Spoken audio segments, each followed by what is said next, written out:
ഈ കാണുന്നത് വെള്ളരി വർഗ്ഗത്തിൽപ്പെട്ട ഒരു ചെടിയാണ്, ഒരു വള്ളിച്ചെടിയാണ്. ഇത് ഈ പറമ്പിൽ കൂടെ ഇങ്ങനെ കാടുകളിൽ കൂടെയൊക്കെ ഇങ്ങനെ കാണാം. പറമ്പിൽ ഒക്കെ ധാരാളമായിട്ട് ഉണ്ടാകും. ഇതിൻ്റെ ഒരു പ്രത്യേകത എന്ന് വെച്ചാൽ വെള്ളരി വർഗ്ഗത്തിൽപ്പെട്ട ഇനമായതുകൊണ്ട് ഇത് നമ്മൾ നട്ട് വളർത്തുന്ന വെള്ളരിക്കും കക്കിരി തുടങ്ങിയ ഇനങ്ങൾക്കുമൊക്കെ ഇതിൻ്റെ പൂവ് പരാഗണം ചെയ്തിട്ട് അങ്ങനെ ഉണ്ടാകുന്ന കായ്കൾക്ക് വല്ലാത്ത കയ്പ്പ് അനുഭവപ്പെടും.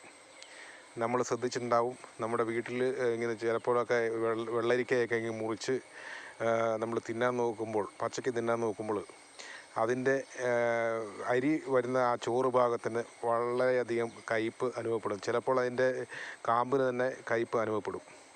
അതിൻ്റെ പ്രധാന കാരണം ഈ പറയുന്ന ചെടിയുടെ പൂവുമായിട്ട് ഈ വെള്ളരിക്കയുടെ പൂവ് പരാഗണം നടക്കുന്നതിനാണ്.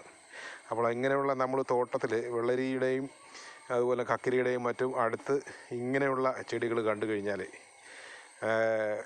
എത്രയും പെട്ടെന്ന് അത് പറിച്ച് കളഞ്ഞ് അത് ഒഴിവാക്കിയാൽ അങ്ങനെ ഒരു ശല്യം ഒഴിവാകും. പ്രധാനമായിട്ടും ചെറുതേനീച്ചകൾ അതുപോലെയുള്ള ഈച്ചകൾ, ഷഡ്പദങ്ങളുമാണ് ഇത് പരാഗണം നടത്തുന്നത്. ഇത് വളരെ താഴ്ന്ന് പറമ്പിൽ ഇങ്ങനെ പടർന്ന് കിടക്കുന്നതിനാൽ ചെറുതേനീച്ചകളാണ് കൂടുതലായിട്ട് ഇത് പരാഗണം നടത്തുന്നത്. അപ്പോൾ അങ്ങനെ വരുന്ന കായ്കൾക്കാണ് ഈ കയ്പ്പ് അനുഭവപ്പെടുന്നത്. അതുകൊണ്ട് തോട്ടത്തിൽ, വെള്ളരി തോട്ടത്തിലും കക്കിരി തോട്ടത്തിലും മറ്റും ഇത് കണ്ടു കഴിഞ്ഞാൽ ഉടനെ തന്നെ അത് പറിച്ച് കളയേണ്ടതാണ്.